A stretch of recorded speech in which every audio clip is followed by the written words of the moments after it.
بسم الله الرحمن الرحيم الحمد لله وكفى وسلام على عباده الذين اصطفى أما بعد رب اشرح لي صدري ويسر لي أمري واحلل عقدة من لساني يفقه قولي سبحانك لا علم لنا إلا ما علمتنا إنك أنت العليم الحكيم اللهم انفعنا بما علمتنا وعلمنا ما ينفعنا وجنبنا الفواحش والمعاصي والخطايا والزلل.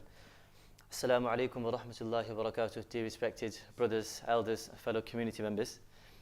It's warming, I guess, to be back on home turf. And one thing we have to appreciate, I think, before we start is I'm not actually using the PowerPoint presentation today. So I wanted this to be just a pure and raw human-to-human interaction without the intermediation of any technology. Because think about it, maybe in 5 years, 10 years, 15 years, 20 years' time, maybe even soon, within the next couple of years, we might be having a discussion as to whether artificial intelligence might be replacing me here today or might be delivering your Friday sermon. So it's important to take advantage of this very humanizing and human experience, which is from one person to another. And that's how the companions, radiallahu anhum, would acquire knowledge from the Prophet sallallahu alaihi wasallam. Now, if I can just ask people to move forward, I'll explain why. You might think at the start of every lecture, the instructor's always giving me commandments to come and move forward, and he's always nitpicking and pestering me. But there's a reason for that. If you were ever to sit in a gathering of the Prophet sallallahu alaihi wasallam, then the companions would be so tightly compact, and they'd be sitting literally right next to the Prophet. If you were to throw a tarp on top of their heads, then you wouldn't be able to find any dips. And there's an important psychological reason for that, which is physical distance equates to intellectual and psychological distance. So the closer you are to your teacher, the closer you are to the instructor, or the closer you are to the imam, then you're on a closer wavelength. Then you're more likely to pick up his guidance and his advice and all the spiritual blessings emanating from him. That's why in madrasa classes, you'll probably realize why teachers used to have the clever students at the front and then the mess arounds just relegate them to the back, because they're not going to make a difference anyway. Right? So the clever ones to the front so that they can easily pick up what I'm trying to say. So that's why. Even when Jibreel alayhi salam came to the Prophet, this is an angel coming to the Prophet to learn. And this interaction is very important because it provides and serves as a model on how we should be carrying and conducting ourselves ethically and from an etiquette point of view with our teachers. Jibreel alayhi salam came right up to the Prophet. He sat like this, the tashahhud position, and his knees were touching the Prophet's knees. So he understood that as well, that psychological distance, physical distance equates to intellectual and psychological distance. So I like to ask questions, so please be on your toes. Who are we going to be discussing today? This is actually a break from our Resistance series. We hope to resume that soon. But I thought because of a very important event, or the anniversary of an important event, which happened on the 29th of May, 1453, so 570 years ago on the 29th of May. But let's put that to aside for now. We're going to be talking about one individual. We've only got a limited amount of time. So again, I wanted to appreciate, I don't feel like I've done the necessary reading for this, just because I thought if I read more, then I have to give you more information. I don't want to overload you, overwhelm you. So I'm just going to give you some very important snippets. Who are we going to be talking about today? Muhammad al-Fatih, right? Or Mehmet. Mehmet is just the Turkified version of Muhammad, right? There are some wacky theories going around there that some of the early Turks, they didn't feel right or comfortable shouting at their kid. Right, so he's just stolen something, so, oh Muhammad, how can you steal? It just didn't sit right with them, so they felt very uneasy. So they morphed the word Muhammad into Mehmet. That's just a fanciful tale and fable. We'll get to a few fables and legends with regards to Muhammad al-Fatih.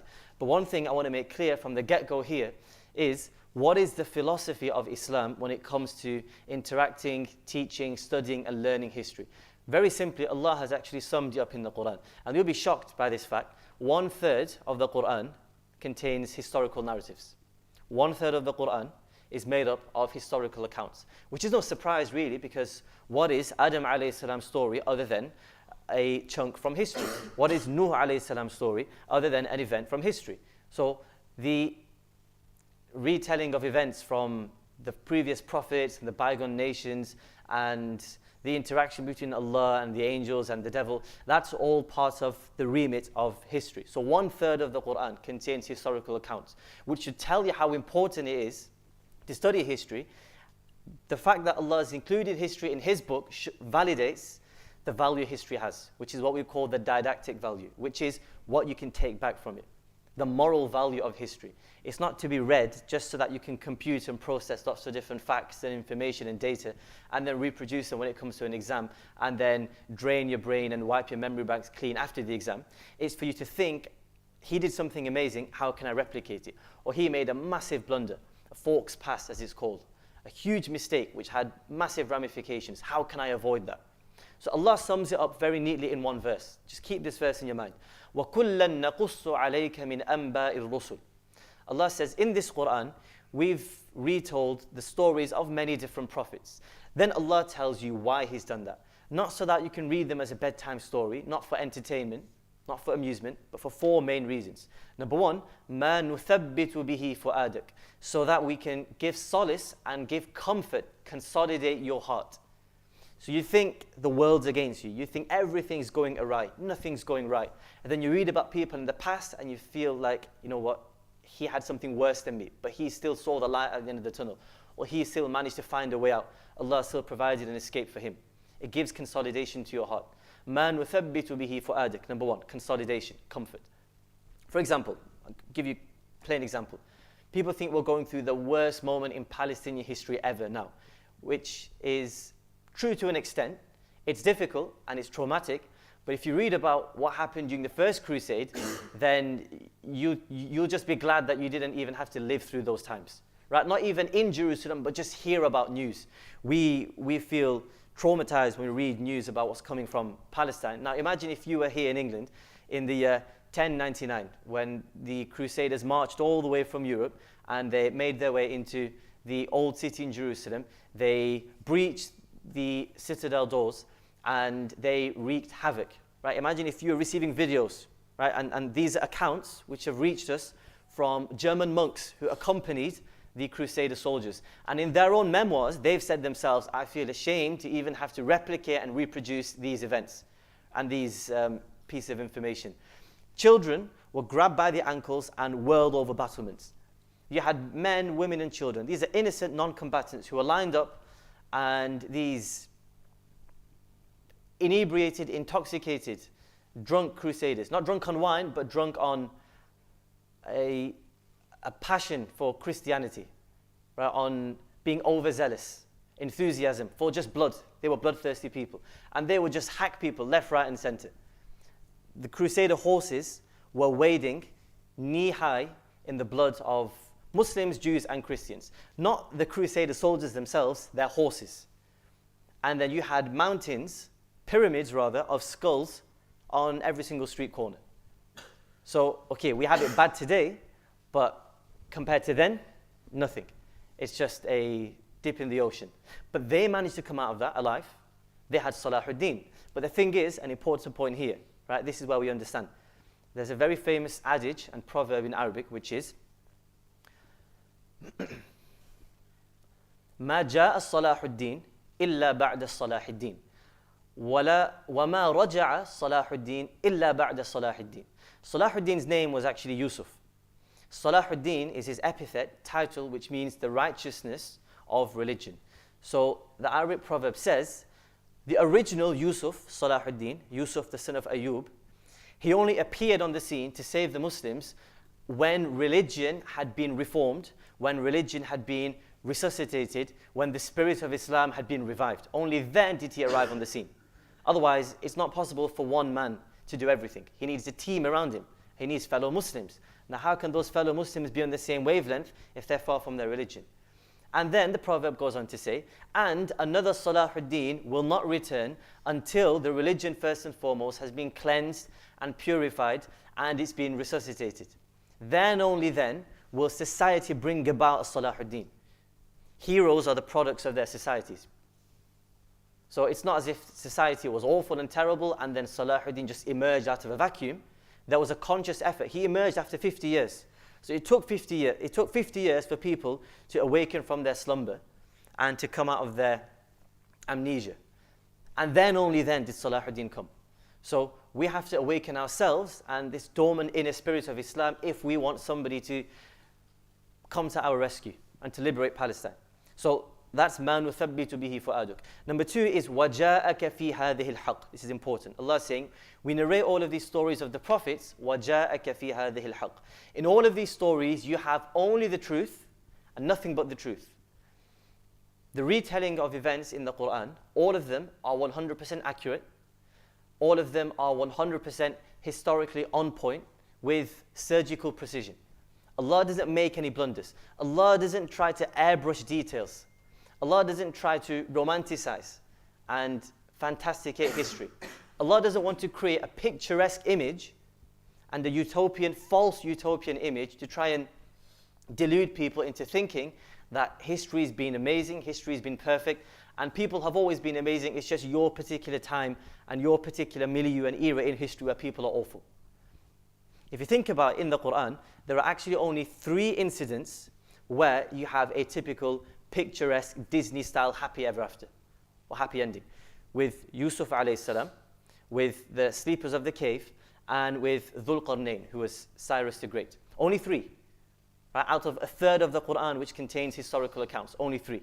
The rest of them, Nuh alayhi salam, okay, I mean, we all know that in the hereafter, Muslims will be victorious, but in this world, I mean, you could even die having been unsuccessful. And that just highlights an important fact, which is, in this world, Allah doesn't look at the yield or the produce of your deeds. He looks at the intention and how much you have to strive to actually bring it into fruition.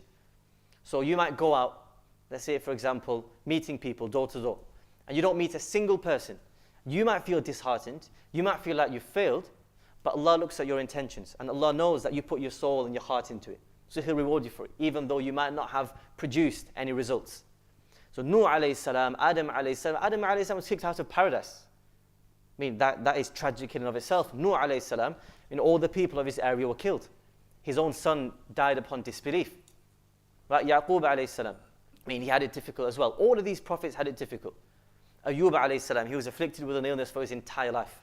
Zakaria alayhi salam, he probably had it the worst. He was chased, he was antagonized against by an entire army, a domestic army. They were chasing him, he was fleeing, he was a fugitive. Then Allah miraculously caused the tree to open up its trunk so he could hide in it. He made his way inside, the trunk closed again, but it just so happened, based on the decree of Allah, that just a little bit of his garment was hanging outside. So the army passed by, the commander noticed he can't have just disappeared and vanished into thin air, so he must be hiding in this tree because we can see a piece of his garment hanging out. So he told one of his swordsmen, start chopping down the tree from the top with Zakaria alayhi salam still inside of it. That's how he met his end. Most of these Quranic stories and prophetic stories are tragic and they don't have a happily ever after. There's a reason for that, because Allah doesn't want to delude us into thinking that we live in a fantasy world. Allah says very simply, Alif Lam Mim, أَحَسِبَ النَّاسَ أَن يُتْرَكُوا أَن يَقُولُوا آمَنَّا وَهُمْ لَا يُفْتَنُونَ. Allah said, how deluded can people be thinking that they accept the religion and that they're going to live a life of luxury and comfort and it's all going to be hunky-dory, rosy and red. They can put their feet up. Or I'm a Muslim, so I feel entitled now. A feeling of self-entitlement. I feel entitled now to live without difficulty. Or why the Muslim is being persecuted? Why the Muslim is being tortured? Why do I have to face Islamophobia? Why is somebody picking on me for what I wear and the way I dress and the way I speak and my beliefs? It's all part and parcel of the message. That's why the Prophet said, أَشَدُّ النَّاسِ بَلَاءً الْأَنْبِيَاء ثُمَّ الْأَمْثَلْ فَالْأَمْثَلْ. The people who have to undergo the severest and most intense persecution and torture and opposition are the prophets. You're thinking, the prophets? These are the people who are the most beloved. A parent would never want to put their favorite child in any sort of difficulty or compromising situation, but Allah knows that these compromising situations, people can handle them. Allah wouldn't have sent them your way if He knew that you would buckle under the pressure. And then the Prophet said, ثُمَّ الْأَمْثَلْ فَالْأَمْثَلْ. The people who follow them. So the companions, and then the people who want to emulate the Prophet. If you want to go into paradise, you have to emulate the Prophet. If you emulate the Prophet, then you're subscribing now. Whether you actually did subscribe or whether it was implicit or automatic, you're subscribing to a life which will definitely be filled with some sort of difficulty, adversity and problems. You just have to learn to approach them, adjust your perspective. which is very important. وَجَاءَكَ فِي هَذِي الْحَقِّ. Right? So whatever I'm going to tell you today will be the truth. It might be a little bit bitter because I think sometimes, especially with characters like this, we have become accustomed to fairy tale accounts. So there are a few popular speakers, highly respected. I respect them as well. But I think some of their speeches, after listening to them, they have what we call apotheosized some of these characters beyond reasonable limits. Apotheosized. There was one, we talked about Ibn Khaldun before in a previous lecture. Apotheosis is when people deify and raise somebody to the state of a god. Right? Somebody who's divine. Even though they're a human being, but you get the impression that they did nothing wrong. Now this is the problem. If you're given a picture, if somebody's painting a picture of Muslim and Islamic history as having been perfect and utopian and paradisiacal, meaning it's just like paradise on earth, then if you come across a book of history and you come across an atrocity, then your world, not even your world, your faith will be shaken. I've come across people, they think some of these companions are in a different league, right? Companions are in a league of their own, but people who came afterwards, they think they are perfect human beings. They did nothing wrong, and then they come across an absolutely horrific act, and then they think to themselves, well, hang on a second, it's either I've been told a lie by my teacher, how can I trust them? Then you become cynical. Then you think, what can I trust from this guy who's sitting on the pulpit? How can I trust him to give me sound information? Right? So we want to clear up a few misconceptions. وَجَاءَكَ فِي هَذِهِ الْحَقِّ وَمَوْعِظَةٌ.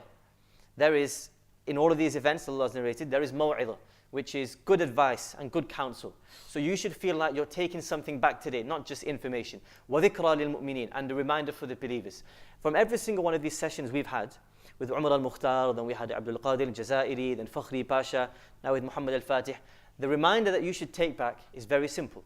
Even if you forget everything I'm about to say, just etch this onto your mind. كَتَبَ اللَّهُ لَأَغْلِبَنَّ أَنَا وَرُسُلِي. Allah has decreed. Nobody can overturn the decree and predestination of Allah. لَأَغْلِبَنَّ أَنَا وَرُسُلِي. Me and my prophets and their supporters will definitely 101% be victorious. The final victory will be for them. However, تِلْكَ الْأَيَّامِ نُدَاوِلُهَا بَيْنَ النَّاسِ. After the Battle of Uhud, Allah had to console the Prophet, saying, look, these are days which we alternate between the people, meaning one day you win, one day they win. The next day might be a stalemate. The next day you might be trounced. The next day you might rout your enemy. So it's just like, the example I had to give is history and the life of a Muslim is like a wave, right? There's up and down, up and down, up and down. And then eventually that wave will come crashing onto the shore and it will cease, no longer exist. All waves are like that except for Islam. Islam will continue. So you have to think to yourself, do I want to be there at the end of the journey when Islam is victorious? Because Islam will be victorious without me, with or without me. Islam doesn't need us. You need to ask yourself, do I want to be victorious? Because you'll see Islam winning and you'll think to yourself, if only I would have jumped on that train earlier. But the train's already departed from the train station. Your chance is gone. So we're at the train station now, 60, 70 years, jump aboard that train. Even if you don't ever witness victory in this life, you'll see it in the hereafter. So these are the four main utilities of history. It's comforting, consolidating. Allah only brings the truth, so we have to deal with it with accuracy. It brings a certain level of guidance and counsel, and it is a reminder for the believers. So, Muhammad al-Fatih, right? It's 9 o'clock. I think we'll probably go up to around Maghrib time, right? So we'll pace ourselves properly so we can get everything in, and then it's digestible and palatable. So Muhammad al-Fatih, he was a sultan from which dynasty? Anybody? The Ottoman dynasty. Ottoman dynasty, right? Ottoman is a corruption of the word Usman. Usman was the name of the founder of the dynasty. And they were not Turkish, they were Turkic. Please bear that in mind. There's a difference between being Turkish and being Turkic. Turkish, nobody was Turkish until 1923, when the Republic of Turkey was invented, just created out of the ashes of the Ottoman Empire. Before that, you didn't have a nationality. You had an ethnic background. You had ethnicity. Turkic means somebody who originates from the Central Asian steppes, meaning the Stan countries. So the Ottomans have never lived in Turkey their entire lives, or throughout the entire lifespan of their ethnic group. They migrated. They migrated from the Central Asian steppes, more specifically from Uzbekistan. And then they made their way over so many hundreds of years. And they ended up settling and migrating and relocating to what was originally known as Asia as-Sughra, which is Asia Minor. Asia Minor is modern-day Turkey. Or it was known as Anatolia, and the Arabs called it Anadolu. At that moment in time, Anatolia, or Turkey, modern-day Turkey, was in the hands of the Byzantines. The Byzantines were the eastern branch and franchise of the Romans. Everybody's heard about the Romans. So around about 450, or just before that actually, around the mid-300s, there was a split between the two different factions of the Roman Empire. The Eastern Roman Empire split, and they set up their new headquarters in a highly sought after and coveted strategic position, which has been known as the nexus or the portal or the bridge between Asia and between Europe, which is, it was originally known as Old Rome, Byzantium, originally known as Byzantium, Old Rome. And because it was first established and properly housed and repopulated by Emperor Constantine, it was later given the name of Constantinople, because the emperor's name was Constantine. Constantine is one of the most important Eastern Roman emperors, because the version of Christianity we have today only properly crystallized and was then disseminated across Europe by this emperor, by Emperor Constantine. Before that, the Romans were pagans. They had a pantheon of gods, just like the Greeks. So even Christianity, it's not even a Western religion. It came from the East. Christianity was an immigrant from the East to the West, right? Just like Islam traveled from the East to the West. So he sets up a new city called Constantinople, Al-Qustuntiniyya. Very important, because this city actually features in the discourse of the Prophet ﷺ. He actually talks about the city. That's something we'll clarify as well. And for nearly 1,000 years, 1,100 years, this city remained standing on its 2 feet after dozens, nearly 24 sieges, because of 2 important reasons. And if I did do a presentation, then this would be one picture map diagram that I would show you, which was the formation and the city structure, the urban planning of Constantinople, which was mind-blowing. It's one of the reasons why it managed to last for so long. So the Western Roman Empire, which is based in Rome, collapsed around 450. But the Eastern Roman Empire continued. The arch nemesis of the Muslims from the time of the Prophet ﷺ all the way up until Muhammad al-Fatih had been the Romans. When we say Romans, we mean the Eastern Romans, the Byzantines. The Prophet fought battles against them. Companions like Abdullah ibn Rawaha, Ja'far radiallahu an, Zayd ibn Haritha were all martyred at the hands of not Romans, but Roman vassals, meaning employees of the Eastern Byzantines. So this lasted for nearly 1,100 years. How did they manage to hold out? Because of 2 important reasons. Strategically, Byzantium, Constantinople. Where did it get the name Istanbul from? We'll get to that later on. Just keep that in the back of your mind. We're going to refer to it as Constantinople for the time being. It was a triangular shaped piece of land, and it was surrounded by water on 3 sides. So to the south, you have the Sea of Marmara. To the east, you have the Bosphorus, and to sort of the north, you have the Golden Horn. So it was unapproachable by sea, because the Romans had a super navy. Their armada was unbeatable, and it was blockaded on each side, defended properly. From the Golden Horn, the only possible avenue into the city with your navy would be through the Golden Horn. But the Byzantines had set up what's known as a boon, or a boom gate, which is a chain underwater. So you don't see it, and as soon as your ships and your fleet make their way over the boom gate, then they'll disintegrate with the spikes and whatever other weaponry was attached to it. Right? So it was just unapproachable. The only way you could successfully make your way into the city would be through the land entrance. And that was a daunting task as it was anyway. Because around 100 years soon after Constantine, you had another Roman emperor called Theodosius. And he set up a 3-tiered wall system which made the city impenetrable, impregnable. They're known as the Theodosian walls. 3 tiers, right? And they were dozens of meters high, huge.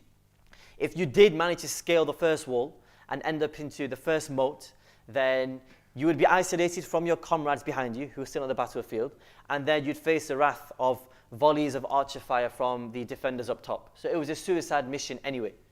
The only way you could really be successful is if you brought with you catapults and mangonels, as they were called, really huge catapults, slingshots. And you had to bombard the city like that with sieges. Every single siege, since the start of Constantinople, every single siege had been unsuccessful. Now, there was a brief stint for around 50 years, 1204 to around 1261, when actually the Western Christian, Latin Christians actually managed to make their way into the city. Remember, the type of Christianity the Eastern Romans, the Byzantines, had espoused and adopted is Eastern Orthodoxy. So whatever you see Christians practicing in Russia, in Eastern Europe, in the Arab countries, that's called Eastern Orthodoxy. In the West, well, you did have Catholicism, which was the Catholic Church, which is still the majority. I think around maybe more than 50% of Christians worldwide are Catholics. Then you have a recently new phenomenon, and they're the Protestants. The Catholics in the West and the Byzantine Orthodox Church in the East did not see eye to eye. They hated each other. But when it came to fighting against the Muslims, they conveniently made alliances. The Crusades, the first crusade, only ever happened because the predecessors to the Ottomans, the Seljuks, were making headway in Anatolia, and they were ousting the Byzantines from their assets and holdings there. The Byzantines were trembling in their boots because Turkey, meaning old Turkey, Asia Minor, was a buffer zone. As long as you keep control of Turkey, Asia Minor, there's no chance of any army advancing to Byzantium and Constantinople. If that does happen, then Constantinople is under threat. The Seljuks, right, were the first ones who actually started making headway into Constantinople, into Asia Minor, the first Muslims. They were inching their way closer, and they were literally a stone's throw away. So the Byzantine Emperor, Alexius Comnenus, he had to call on the Pope for help, even though they hated each other's guts out. But they seized all hostilities. They had a rapprochement, which is sort of like, let's just stop fighting. Let's focus on the main threat. And they were the Muslims. And now the only way you can properly get to the Muslim lands, the Levant, Syria, Palestine, Lebanon, as the Christians did during the first Crusades and the successive Crusades, is either through ships and boats from Italy, the Italian city-states, or through Constantinople. Now, it's logistically impossible to carry and ferry all of your men on ships. So they had to persuade the Byzantine emperors to open up their gates to allow Christian Latin soldiers to pass through, and then they could make their way to Syria. Now, the problem was these Latin soldiers, in the name of Christ, right, they wanted to take over the Holy Land, the kingdom of heaven, the kingdom of, as they called it, of sweetness and honey. But really, they were just after power and money and resources. So during the Fourth Crusade, when they made their way into Constantinople, it was just meant to be a stopover, just meant to be a quick pit stop. Refuel, re-energize, and then let's make our way over to the Holy Lands. They marched in, they realized, well, hang on a second, we want to go to Jerusalem for all the glory and the treasure. We can find it here in Constantinople. So they ransacked the city. They were let in. Right? They didn't breach the city walls, they were let in. And the Catholic Western Christians had occupied Byzantium, Constantinople. And they continued to do that for 50 years. The emperor was kicked out of his own capital, was kicked out of his own seat of government. And they were holed up in a place called Iznik. Modern day Iznik, it was previously known as Nicaea. So apart from that, never had anybody ever made their way into Constantinople. Now, this is where we get to the Prophet ﷺ. He issued quite a few different prophecies and portents, as they're known as, for the city of Constantinople. A very, very famous one, which people like to quote in favor of Muhammad al-Fatih dogmatically. The reason why he's known as Muhammad al-Fatih, spoiler alert, is because he did conquer Constantinople. Al-Fatih means the conqueror. So people like to say, there's a hadith of the Prophet, لَتُفْتُحَنَّ الْقُسْطُنْطِنِيَّةِ The city of Constantinople will definitely 100% be captured and conquered and occupied by Muslims. وَلَنِعْمَ الْأَمِيرُ أَمِيرُهَا وَلَنِعْمَ الْجَيْشُ جَيْشُهَا. And what an amazing, excellent commander its general will be, and what an amazing units of soldiers and battalion the army will be. Now, people have categorically, unequivocally said this refers to Muhammad al-Fatih. It could, I'm not saying it can't, but we have to be open. When we analyze a saying of the Prophet, we don't just have one thing in front of us, derive our own interpretation and run away. We have to have all the hadith in front of us, holistically, put all of our cards on the table and think, what was the Prophet trying to say?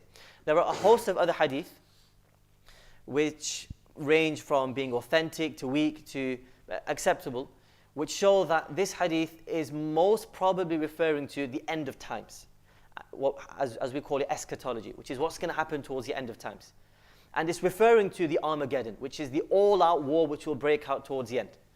So in all likelihood, this war will be fought by Imam Mahdi, and Isa alayhi salam will join halfway through, and under these circumstances, Constantinople will be captured and conquered. So that means that it will, again, if it's in the Muslims' hands today, that means towards the end of times, we'll lose our grip on it. So that's what this hadith is referring to, right? So you can't say definitely it refers to Muhammad al-Fatih. Now that doesn't detract from his piety and what he achieved. And also, I mean, this is why it was a bit of a shell shock to me when I realized, well, hang on a second, this isn't talking about Muhammad al-Fatih. There are scholars who've said it's not talking about him. Some have said yes, some have said possibly yes or no. This is the beauty of hadith to do with eschatology, the end of times. They're open-ended, right? So they're open for interpretation. As long as it fits the jigsaw piece, and as long as it doesn't contravene any of the principles, then you can give your own interpretation, but you shouldn't dogmatically give it. Meaning you shouldn't say this is the only interpretation, nothing else is valid. There is, however, another hadith. So when I first came across this interpretation, that hang on a second, it might not refer to Muhammad al-Fatih, then I was a little shell-shocked. Because every popular speaker you hear says this hadith only refers to Muhammad al-Fatih. So now you can see how problematic that is when we're not open with our own history. And then we think, well, hang on a second, is the hadith wrong? Or because people have built a connection with Muhammad al-Fatih, they think that he is the guy the Prophet's talking about.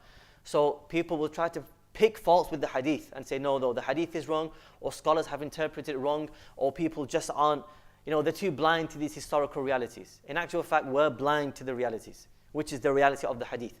There is, however, another hadith which I came across, which scholars have said does refer to Constantinople. Right? And it's open-ended, not referring to the end of times.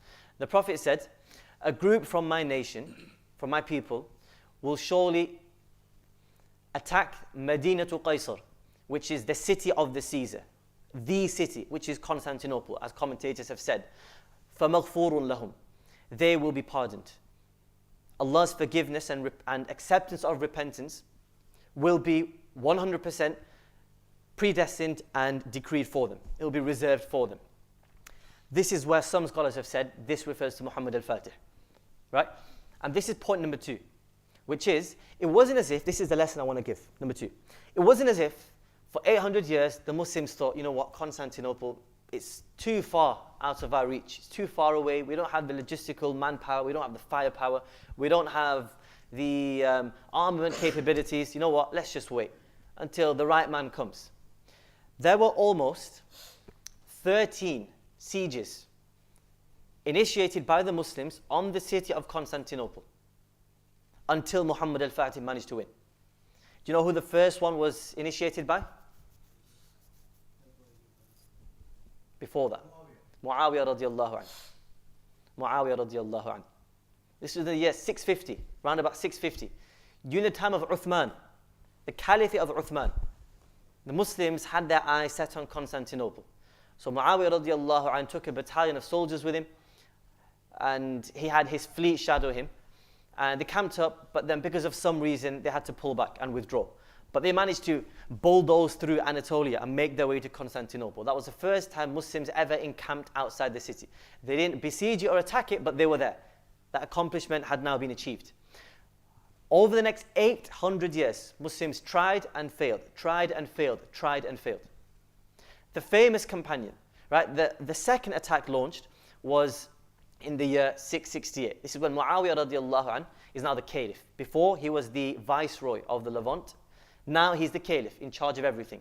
This is a testament to his ambition. Right? People were scared to approach Constantinople. The Prophet saying, my people will capture Constantinople. It's like me telling you today that our local Broadgate Sunday League team will win the Premier League.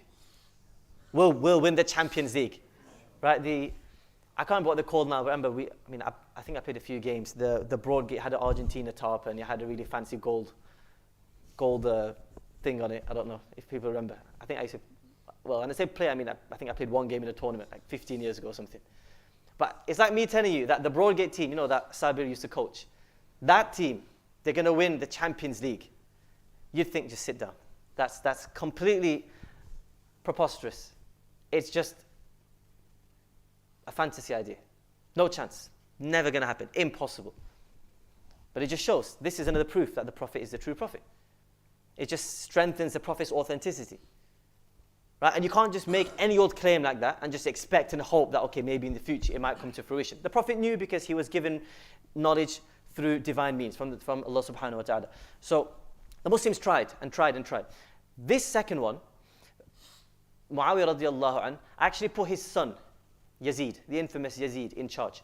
And under Yazid's command, imagine this, you had companions, right? We visit Turkey all the time. People go to Istanbul every other day. Now just imagine, outside of those Theodosian wars, now Istanbul has enlarged and increased. But where the original city was, it's opposite the district called Galatia. Right? So if you go there today, then tour guides will tell you where the exact spot is, where the old city used to be. But imagine, outside those gates, you had companions like Ibn Umar radiallahu anhu's son. Ibn Abbas, the Prophet's cousin, was there. In Turkey, the Prophet's cousin was there in Turkey. Ibn Zubayr, Abdullah ibn Zubayr, was there in Turkey. Abu Ayyub al-Ansari, the host of the Prophet sallallahu alaihi wasallam.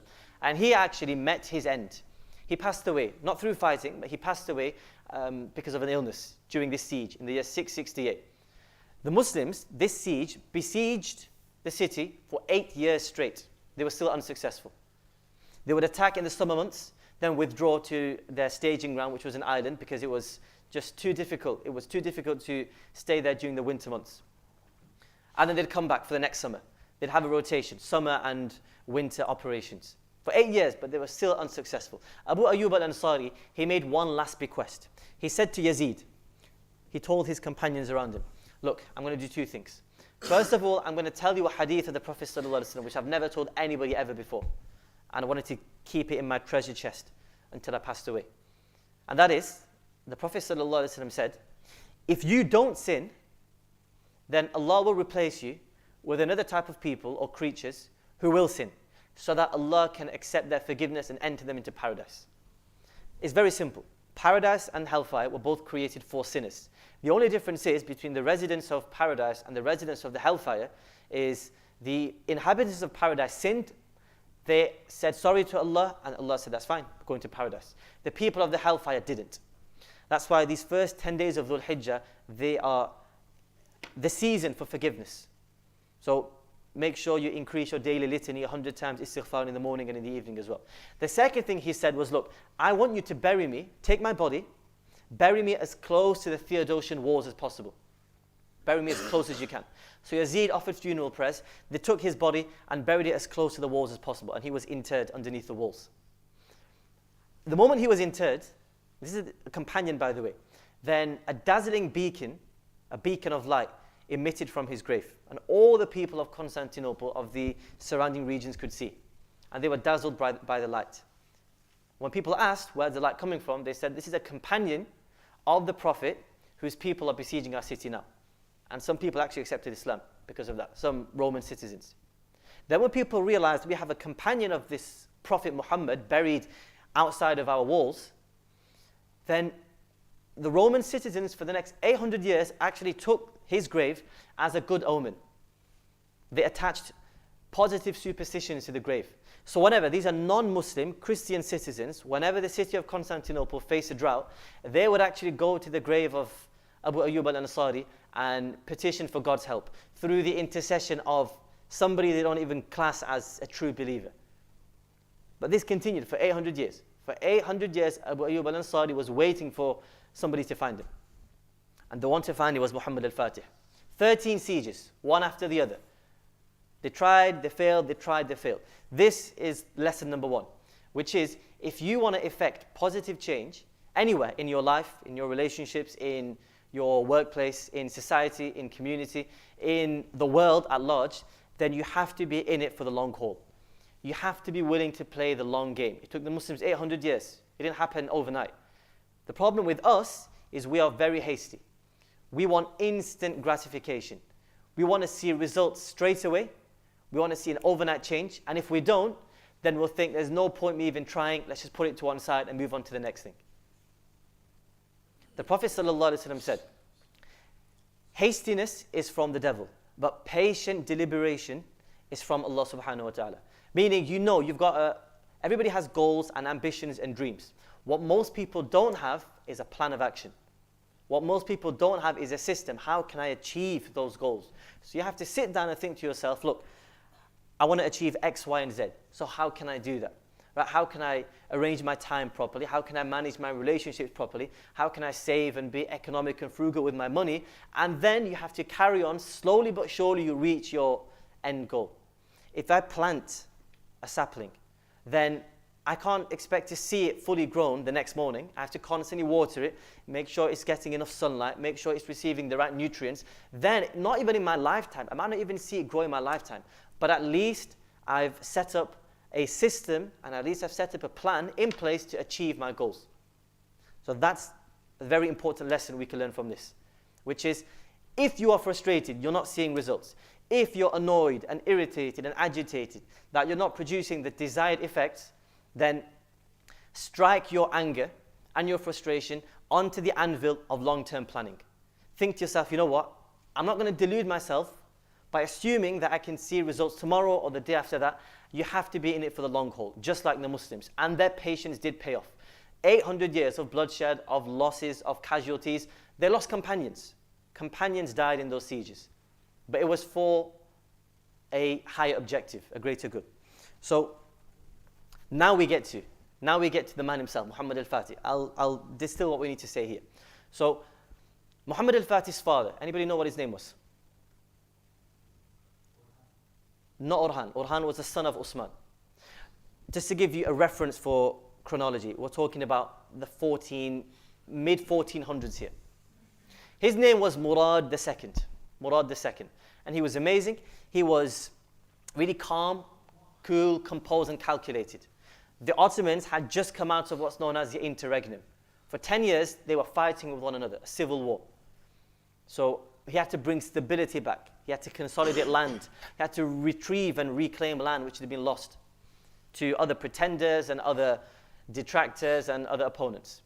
Then in the year 1444, he does something unprecedented. He does something never ever before seen in Ottoman history.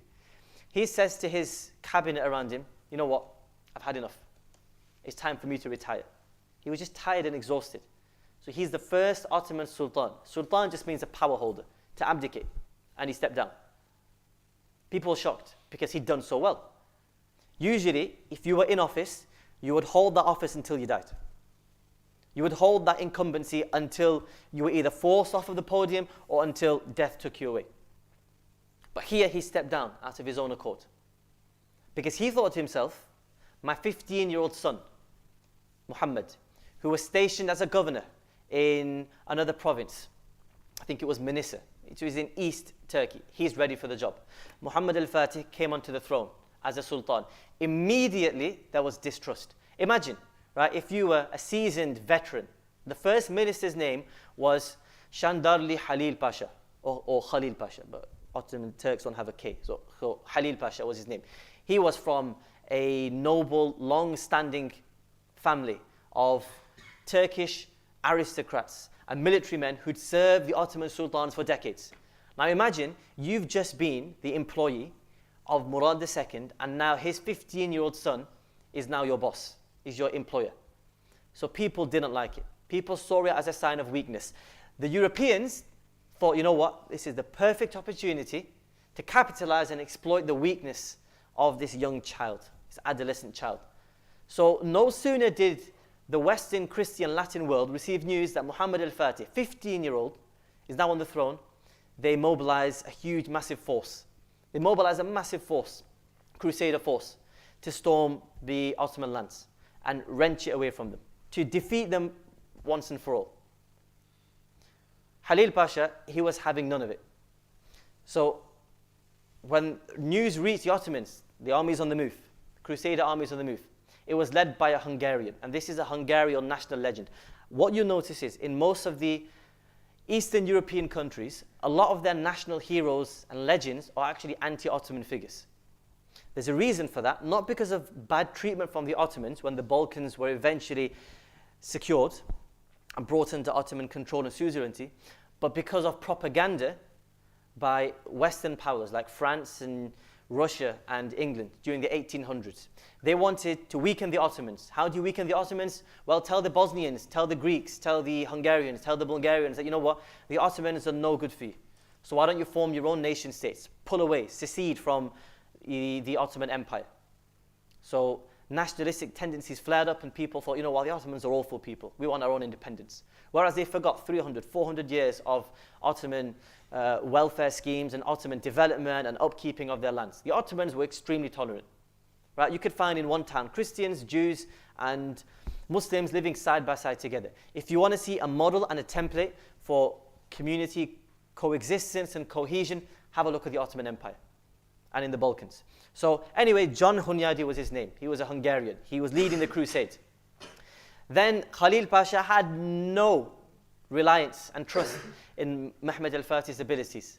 So he actually recalled Murad II out of retirement. He was there just relaxing. You can imagine he was relaxing in his garden somewhere, enjoying his retirement stipend, and then all of a sudden, a messenger comes saying, you're called back into action.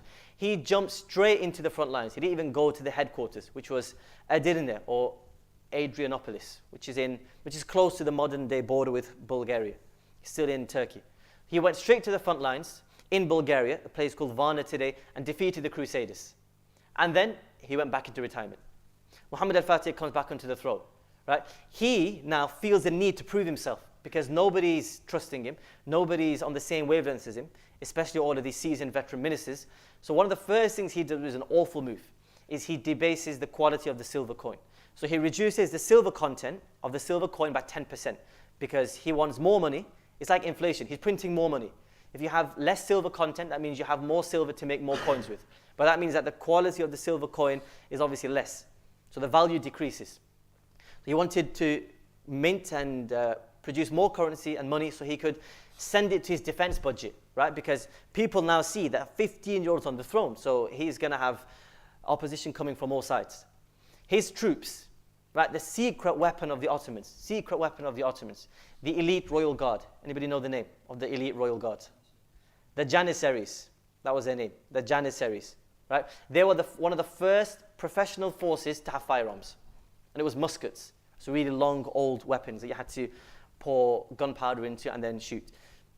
Muskets, right? This is why this era of history, Muslim history, is known as the era of the gunpowder empires. The Mughals in India, they had gunpowder at their disposal, cannons and firearms. The Ottomans as well, and then the Safavids in Iran. So the Janissaries weren't happy because, okay, inflation, but they weren't being given any more money. Their wage package was exactly the same. So they revolted. And again, Khalil Pasha, he is a recurring figure because he was always trying to undermine Muhammad al-Fatih. Khalil Pasha, he is the one who instigated the revolt. And Muhammad al-Fatih thought, you know what, I'm going to step down. So he stepped down again for the second time. And lo and behold, who was recalled out of retirement for a second time? Murad II, 1446. He's in charge for 5 years. 1451, he passes away. Muhammad al-Fatih is now in charge. Muhammad al-Fatih thinks to himself, okay, I don't want to repeat of the errors of last time. He said, I need to prove myself. I need to prove my salt and my worth. Not only to my citizens, but also to my enemies. I have to make a bold statement. Because speculation and rumors were abound in the Ottoman lands that Muhammad al-Fatih is back on the throne, let's stage another revolt, or he's incompetent. And that's bad publicity for any leader. So the first thing he does is sets his eyes on Constantinople. He sets his eyes on Constantinople. He thinks, if I can take this city which has eluded and evaded the grasp of the Muslims for nearly a millennium, for 8 centuries, then I can cement my name in the annals of not only Ottoman history, but Muslim history. Not even Muslim history, in world history. For somebody to take Constantinople, then it takes a daring and intrepid, courageous leader. So he did that. So he started preparing. The first thing he does is, on the Bosphorus Strait, his great-grandfather, Bayezid I, Bayezid Yildirim means the thunderbolt. He was a fiery character. He also tried to besiege Constantinople. For 8 years, unsuccessful.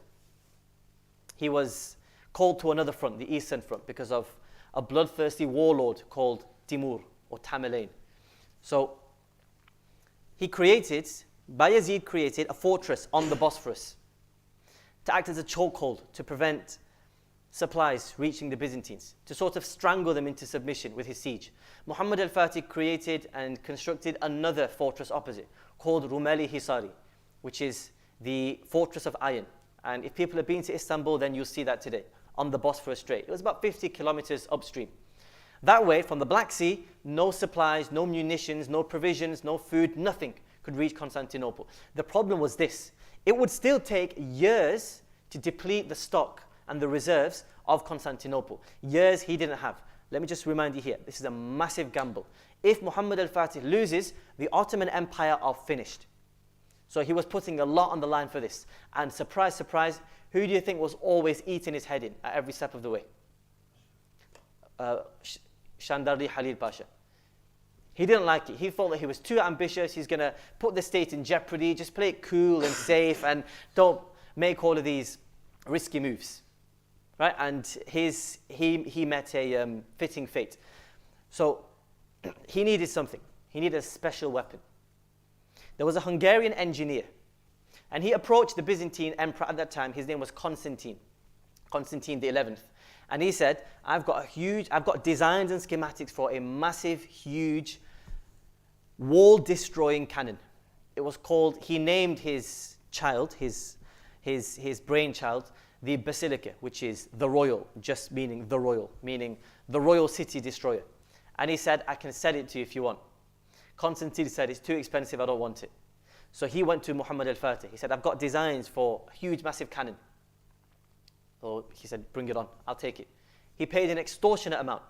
But this cannon proved to be the decisive factor. This cannon was absolutely massive. It took 400 men and 60 oxen to actually carry this colossus machine. Unfortunately, it doesn't exist anymore. It doesn't exist because it was too difficult to operate, right? And it had a lifespan until it just dissolved and eroded out of existence because of how powerful the gun was itself. The only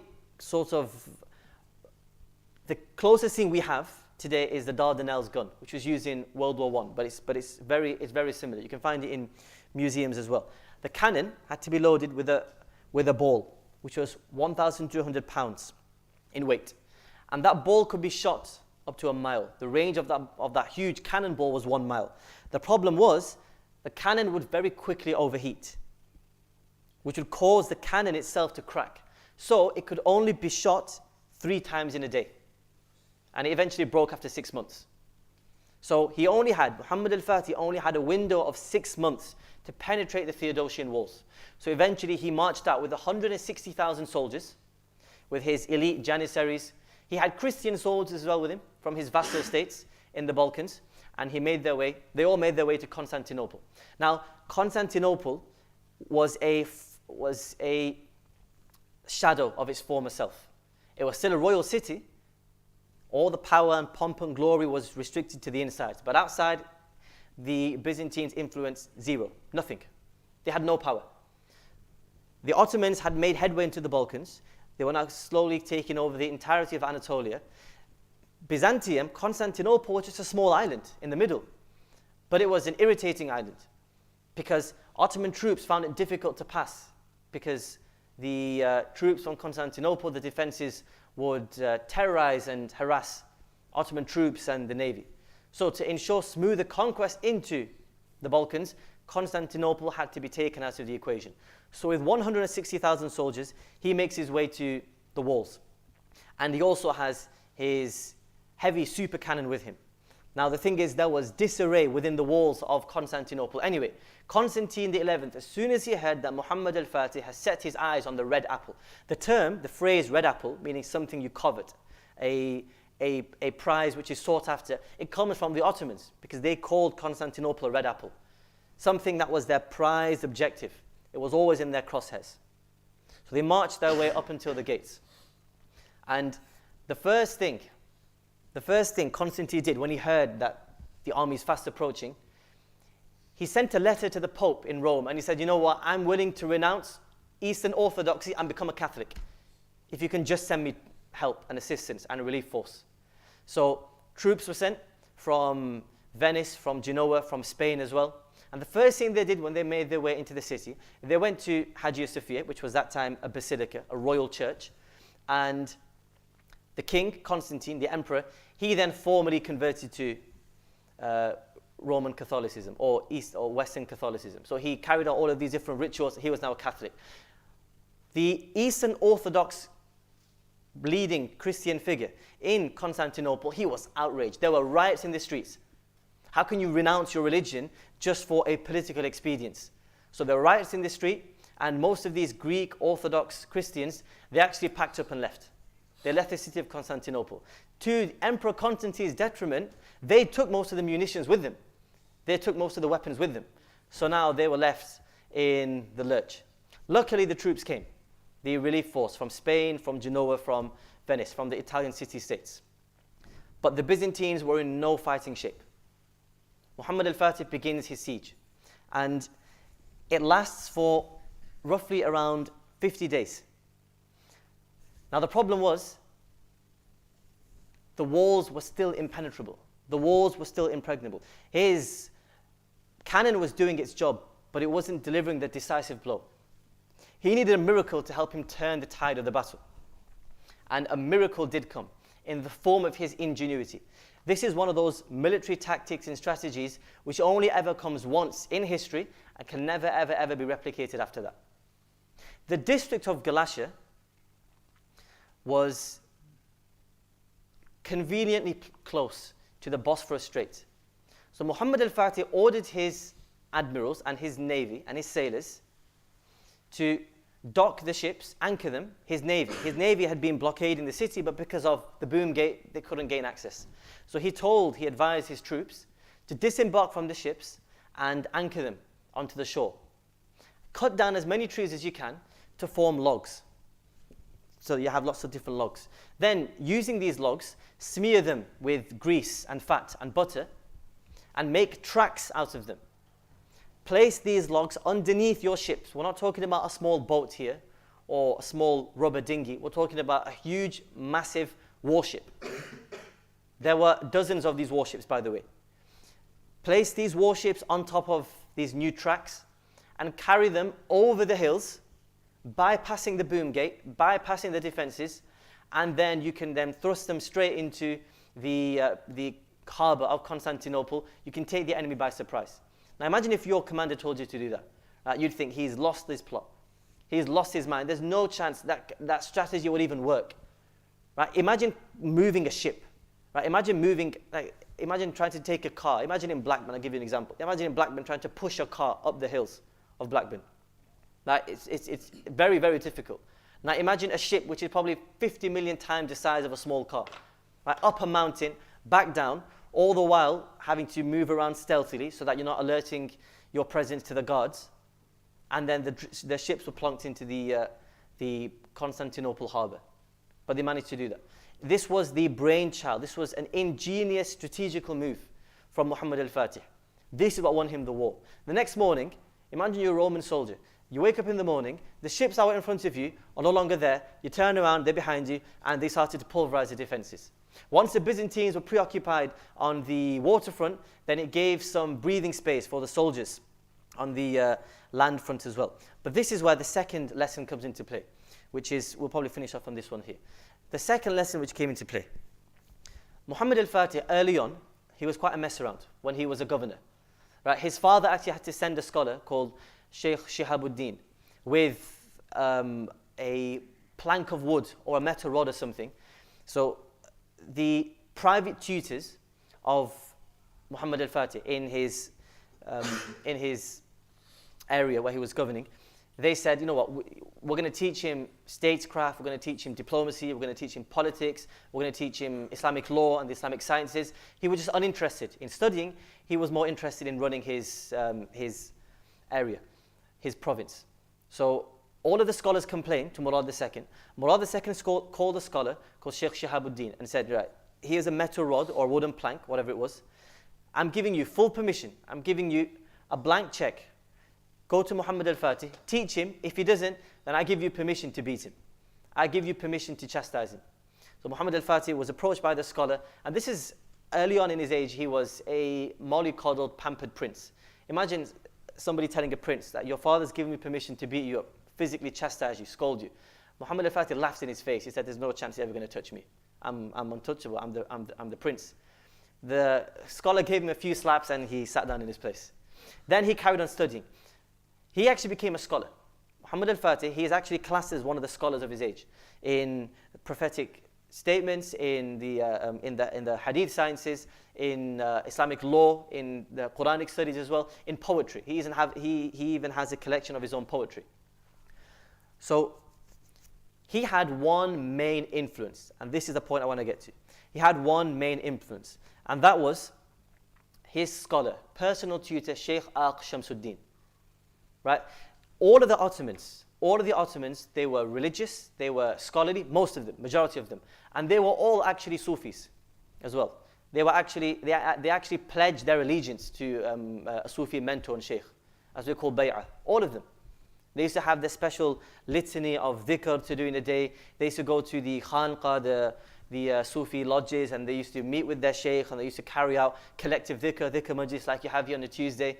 Imagine sat in a dhikr majlis and Muhammad al-Fatih comes and joins you from the back. Or Salahuddin has his own khanqa, his own spiritual lodge in Jerusalem, in the old city as well. So they were all pious, they were very astute, they were disciplined. People say that when he became of age, Muhammad al-Fatih never even smiled. He was always very serious. He was always very disciplined and focused in life as well. Now, this is a king, right? He could do whatever he liked. Just have a look at what the other kings in Europe were doing at that time. But these Ottoman sultans were focused and they were driven. They were driven by an ideology to spread Islam and more so to stamp down the grandeur and to spread the beauty of Islam. That was their mission. So, Sheikh Aq Shamsuddin was an important figure because he's the one who planted the seed. He is the one who said, you know what, the prophets told us about the city of Constantinople, the fabled city of Constantinople. The prophets issued these prophecies about the people who are to conquer the city. So you want to be that person. Right? He really influenced him. Right? And he was a positive influencer for change. He was somebody who molded him. In his formative years, when children are very impressionable, he didn't say, you know what, I want you to be the only thing you should do in life is earn as much money as you can, or to focus on this world, be materialistic, or have a secular mindset or outlook. He said, you know what, you're going to be a king regardless. You're going to be a sultan regardless. Put that to one side. You want to actualize the prophecy of the Prophet ﷺ. You want to be that person. Right? We should be telling our children, you want to be that person whom the Prophet ﷺ said, I wish to meet my brothers. The companions said, oh, well, aren't we your brothers? The Prophet said, no, you're my companions. My brothers are those people who haven't seen me, but they still accept me, they still believe in me, and I want to meet them. So we should be telling our children, you want to be the people whom the Prophet's yearning, really craving to meet on the Day of Judgment. Well, how do you do that? You have to follow his sunnah.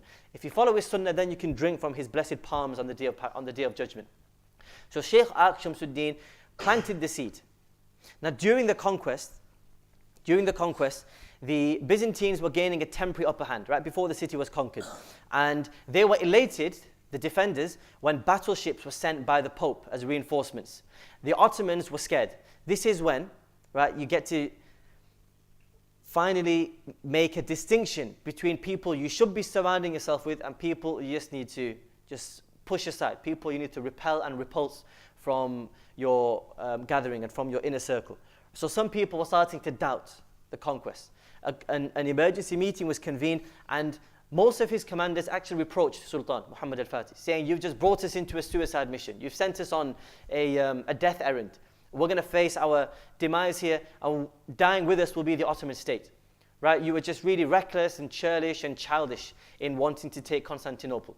Right? And he really felt the pain because his own commanders were now distrusting him. And that was his adverse childhood effect, Muhammad al-Fatih. He'd been traumatized by people not trusting him.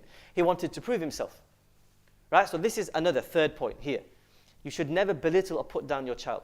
Because the moment you do that, you don't know what's going to stay with them. You don't know what will influence their decision making later on. That's why it's called an ACE. In psychology, they call it an ACE, an adverse childhood effect. People who turn out to be alcoholics or addicted to drugs or repeat offenders or in prison, they usually have suffered not one, but multiple adverse childhood effects. Because it scars somebody. That imprint, indelible imprint, is left with them forever.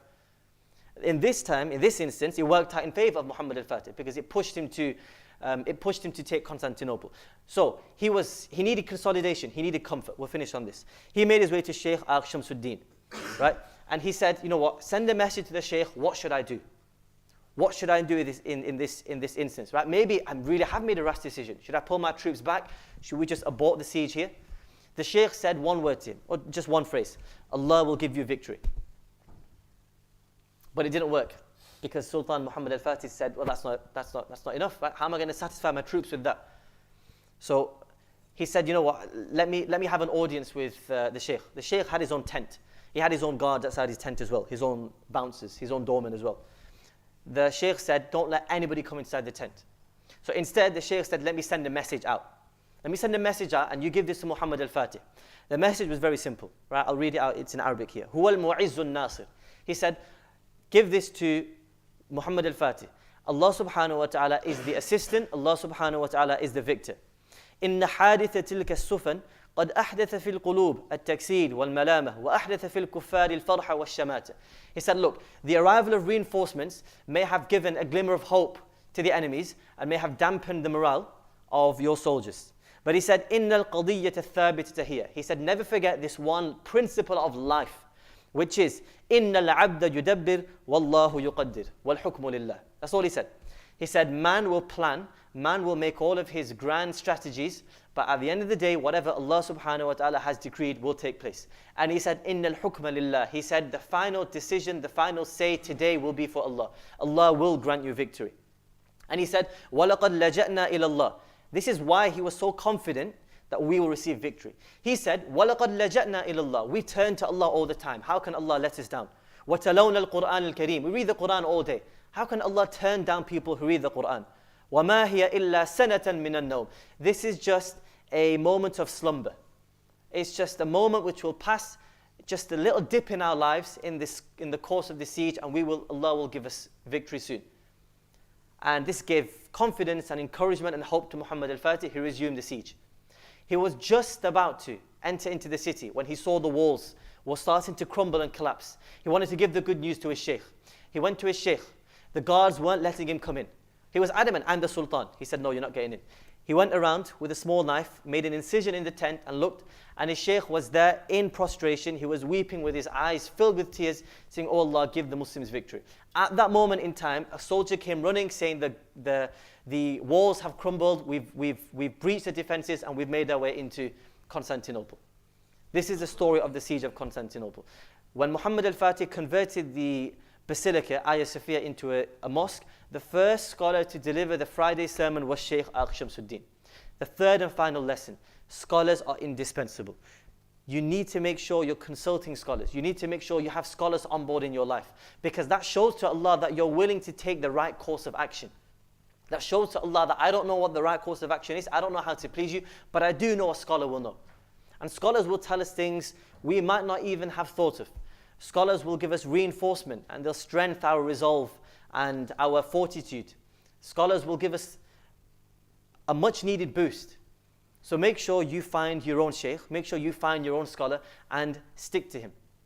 Because through the blessings of this relationship between Muhammad al-Fatih and Sheikh Shamsuddin, the city of Constantinople was conquered and taken. And finally, Abu Ayyub Ansari's grave was actually found by Muhammad al-Fatih. A tomb was constructed overwards on top of the grave, and a mosque was then made on top. That district is known as Ayyub, which is Turkish for Ayyub, Abu Ayyub al-Ansari.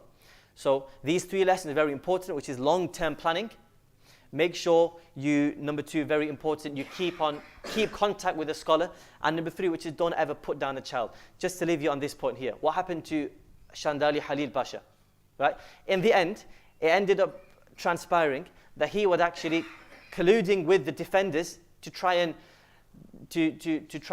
make Muhammad al-Fatih's siege unsuccessful. So he was killed, he was executed. 4th lesson, which is surround yourself with people who can encourage you and give you positive energy rather than people who are always complaining, people who are always trying to bring you down. We ask Allah subhanahu wa ta'ala that He allows us to take away these lessons and He allows us to replicate the successes of the Muslims in the past. Ameen.